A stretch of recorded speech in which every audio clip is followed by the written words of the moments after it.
लीजिए सुनिए।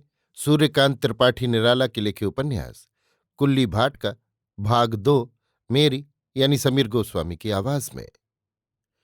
जीवनचरित जैसे आदमियों के बने और बिगड़े, कुल्ली भाट ऐसे आदमी न थे। उनके जीवन का महत्व समझे, ऐसा अब तक एक ही पुरुष संसार में आया है, पर दुर्भाग्य से अब वो संसार में रहा नहीं। गोरकी। पर गोरकी में भी एक कमजोरी थी।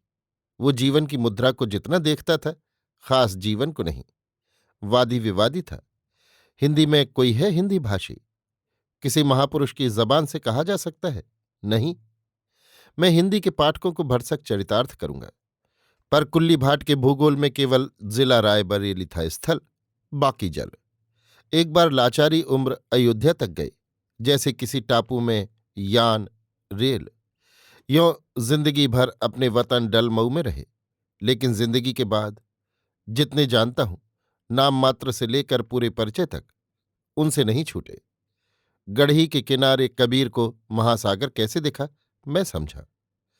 बड़ा आदमी कुल्ली को कोई नहीं मिला, जिसे मित्र समझकर गर्दन उठाते, एक सरस्वती संपादक पंडित देवीदत्त शुक्ल को छोड़कर। लेकिन शुक्ल जी का बड़प्पन जब उन्हें मालूम हुआ, तब मरने के 6 महीने रह गए थे। मुझी से सुना था, सुनकर गर्दन उठाई थी, सांस भरी थी और कहा था, वो मेरे लंगोटिया यार हैं, हम मदरसे में साथ पढ़े हैं। मुझे हंसता देख फिर छोटे पड़े। पूछा, देवीदत्त बड़े आदमी हैं? मैंने कहा, आपको मदरसे की याद आ रही है? जिस पत्रिका के आचार्य पंडित महावीर प्रसाद जी द्विवेदी संपादक थे, उसके अब शुक्ल जी हैं। ना जाने क्यों कुल्ली को फिर भी विश्वास न हुआ। मैं सोच रहा था, या तो कुल्ली मदरसे में शुक्ल जी से तगड़े पड़ते थे, या याद आया शुक्ल जी को बैसवाड़े के कवि कंठाग्र हैं, कुल्ली की दोस्ती के कारण। कुल्ली गुरुस्थान पर हैं। मुझे भी उन्होंने कुली यानी एक दांव पर चढ़ाया था। नरहरि, हरिनाथ, ठाकुर, भुवन आदि मालूम नहीं कितने कवि गिनाए थे अपने वंश के।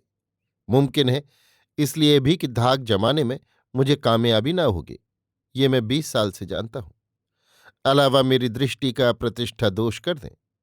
पर कुल्ली को मालूम न था कि मैं कविता तो लिखता हूं, पर कवि दूसरे को मानता हूं। कुल्ली की शुक्ल जी के प्रति हुई मनोदशा देखकर मैंने कहा, जब आप मुझे इतना, तब शुक्ल जी तो, मैं तो उनके चरणों तक ही पहुंचता हूं। सुनकर कुल्ली बहुत खुश हुए, जैसे स्वयं शुक्ल जी हों। बड़प्पन आ गया। स्नेह की दृष्टि से देखते हुए बोले, हाँ, करते की विद्या है। जब आप गौने के साल आए थे, क्या थे? कहकर कुछ झेपे। झेपने के साथ उनके मनोभाव कुलहाल बेतार के तार से मुझे समझा गए। 25 साल पहले की घटना, जो उस समय समझ में न आई थी, पल मात्र में आ गई। सारे चित्र घूम गए और उनका रहस्य समझा। वही कुल्ली से पहली मुलाकात है, वहीं से श्री गणेश करता हूं। अभी आप सुन रहे थे सूर्यकांत त्रिपाठी निराला के लिखे उपन्यास कुल्ली भाट का भाग 2, मेरी यानी समीर गोस्वामी की आवाज में।